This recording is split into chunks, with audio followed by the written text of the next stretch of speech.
Hi. Well, I've been getting a lot of comments saying I gotta read more romantasy.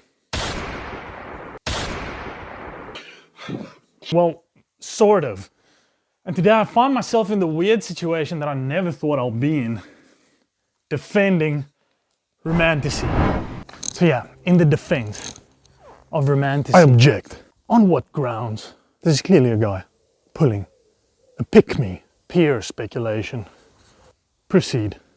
Well, thank you. So you might think, yeah, I probably have a girlfriend who reads romantasy and that I might be a biased perspective, but I'm here to tell you that I have no bias and yeah, my girlfriend has no input in this. Okay. In order for me to put up a good defense for romantasy, we have to look at what is attacking. So we're gonna look at the 3 most common attacks that at least I have seen against romantasy. Number 1, most obvious one, romantasy is basically porn.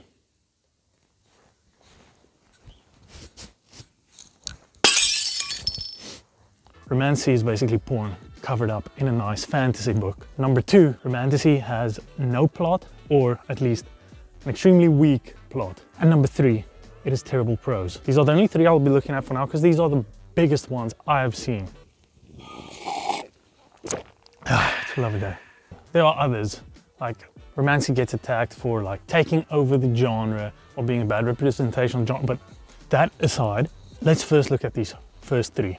The accusation that it's basically porn. This one is the easiest to debunk in my opinion. If you've ever watched porn, everything revolves around, I want to say, the act. And usually, most of the time, it's real people. Yeah, there's animated stuff, but just for now, let's focus on the real people. We look at fantasy, it's obviously not real.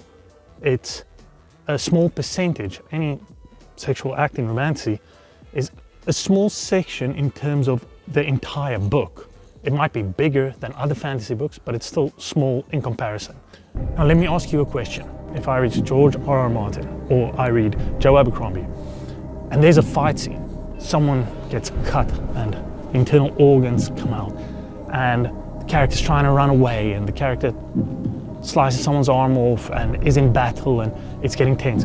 Does that mean that I would like to watch on the dark web some actual murder and killing going on in real life? Me personally, I would not. It doesn't mean that if I read epic fantasy with these sort of violent scenes that I actually want to see violent scenes such as these take place in real life. The same thing applies to the opinion that romantasy equals porn. It's not the same. It's obviously not the same.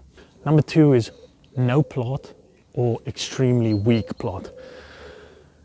Well, you see, A Court of Thorn and Roses is a difficult one. The first book, if I just use that as an example, it doesn't set the best precedent, and because that's almost the most obvious familiar romantasy novel, yeah, I mean, a girl getting captured in a fairy realm, in a beautiful palace, falling in love with the captor. I mean, it doesn't set the best precedent for plot.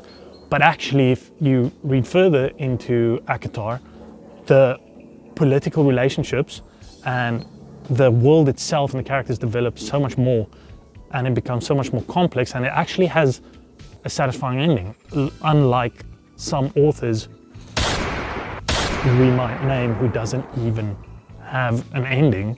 So ACOTAR already has that on top of that. Not that I'm saying it's better than... So I feel like that's a misconception. People look at one book for an example and then they apply that rule, they generalize and place that on top of everything. If you actually read ACOTAR, if you read Fourth Wing, if you're into some academia, it does have a lot of moments in the plot where you are curious to see what's going on, you are interested, there's a lot of suspense, there are a lot of great fight scenes and action scenes, and I was curious about the plot. I wanted to see how it progresses forward. Subjectively, you might not like the plot, but there are a lot of romantasy novels, books, fantasy series, romantasy series that have great plots. And the last one, weak prose. I mean, prose is as subjective as you can get. I personally, for example, like Brandon Sanderson's prose. There are a lot of people that don't like him because he oftentimes breaks the show don't tell rule, and he directly tells you more sometimes about the magic system or the world building. I personally, I do like that, and I like his prose a lot. But when it came to Wind and Truth, his prose took me out of the book oftentimes. I was in the world for the first 4 books of Stormlight Archive, and then all of a sudden I get pulled out of it from some of the prose he uses in Wind and Truth. So yes, his prose was almost it's a bit relative. He had great prose, and unfortunately there was a book with bad prose. With Romantasy books, it'll be the same. You'll find some books with great prose that you like, others you don't like. Some that emerge you and you get completely engrossed in the book, and others you won't. There are so many planes and helicopters flying over today, goodness me. And I would just say, don't knock it till you've tried it. Is that a bit cliche?